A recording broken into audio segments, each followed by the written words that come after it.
আজ কোনো অনুভূতির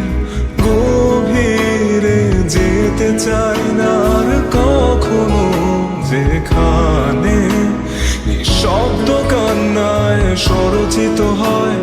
একান্ত